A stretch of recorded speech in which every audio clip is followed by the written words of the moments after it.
আপনাকে গ্যারেন্টি দেবে? যে রাজ্যেই থাকে না সে আপনাকে গ্যারেন্টি দেবে? আপনি ভাবুন, আপনি একটা মুদির দোকানে একটা মশার কয়েল যদি কিনতে যান, 5 বার জিজ্ঞেস করেন যে দাদা এতে মশা তাড়ানো যাবে তো, এতে মশা কামড়াবে না তো? একটা রেডিও কিনতে গেলে দোকানে 5 বার জিজ্ঞেস করেন কি ভাই গ্যারেন্টি রয়েছে তো, ক বছরের গ্যারেন্টি, কদিনের গ্যারেন্টি? সেখানে আপনি 5 বছরের আপনার আস্থা, আপনার ভালোবাসা, আপনার আশীর্বাদ, আপনার চাহিদা, আপনার আকাঙ্ক্ষা, আপনার সমর্থন এমন একজনকে দেবেন না যার সাথে বাংলার কোনো যোগাযোগ নেই, যার সাথে বাংলার কোনো রকম কোনো আত্মিক সম্পর্ক নেই। আমাদের প্রতিনিধিরা আপনাদের মধ্যে থাকে। আমি কেন বলছি দেখুন, যে গ্যারেন্টি দিচ্ছে 2021-এর পর আপনি আর এই বর্ধমান জেলায় তাকে আসতে দেখেননি। মমতা বন্দ্যোপাধ্যায় প্রতি 1-2 মাসে ছুটে এসছে, প্রশাসনিক বৈঠক করেছে, রিভিউ মিটিং করেছে, সরকারি পরিষেবা প্রদান অনুষ্ঠান করেছে, আপনার হাতে পরিষেবা পৌঁছে দিয়েছে। আমাদের সরকার কথা দিয়ে কথা রেখেছে।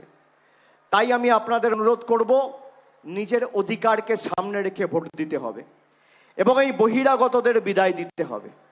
এখন নির্বাচনের আগে এরা ফর্ম ছেড়ে বলছে আমরা সিএ করব।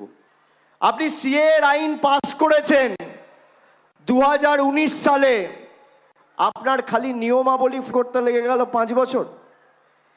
আপনি সিএ এর যে নোটিফিকেশন হয়েছে, এটা ভালো করে শুনুন সবাই, এটা আর একটা জুমলা। আমি কেন বলছি না জুমলা?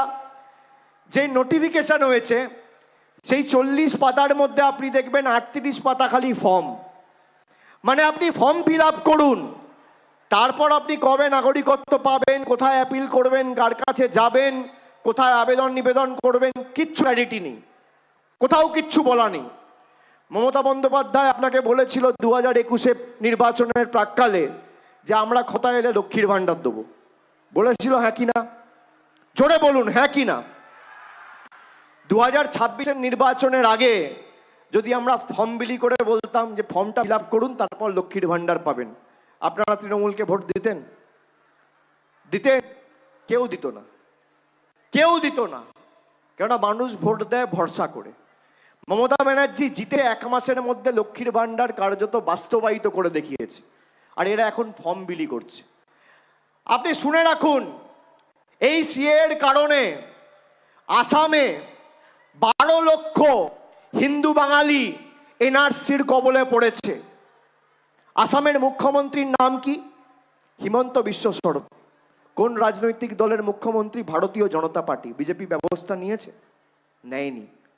গতকাল 98 নম্বর ওয়ার্ড টালিগঞ্জে 33 বছরের একজন তরতাজা তরুণ কাগজ খুঁজে পাচ্ছে না বলে আতঙ্কে ভয়ে আত্মহত্যা করেছে, এনআরসির ভয়ে, সিএ এর ভয়ে। আপনাকে অ্যাপিল করতে হবে, বলতে হবে আমার বাংলাদেশি পাসপোর্ট না আপনার পাকিস্তানের পাসপোর্ট না আপনার আফগানিস্তানের পাসপোর্ট। আর আমি যদি মিথ্যে কথা বলি আমার বিরুদ্ধে মামলা করুক। আমি তো এখানে টিভির সামনে বলে যাচ্ছি, আমি মিথ্যে কথা বলার ছেলে নয়, আমি স্পষ্ট বক্তা, সোজাকে সোজা বলি, সাদাকে সাদা বলি, কালোকে কালো বলি। এই যে জুমলা, আমি আপনাদের বলবো এই জুমলার ফাঁদে পা দেবেন। আমি বক্তব্য শেষ করার আগে, অনেক গরম বেড়েছে, আমি বক্তব্য দীর্ঘায়িত করব না, খালি আপনাদের একটা 5 মিনিটের ছোট ভিডিও দেখাবো যে নরেন্দ্র মোদী কিভাবে বাংলার মানুষকে শোষিত, লাঞ্ছিত, বঞ্চিত করে রেখেছে। আপনারা নিজেদের চোখে দেখুন, তারপরে আপনাদের আশীর্বাদ নিয়ে আজকে সভা শেষ করব।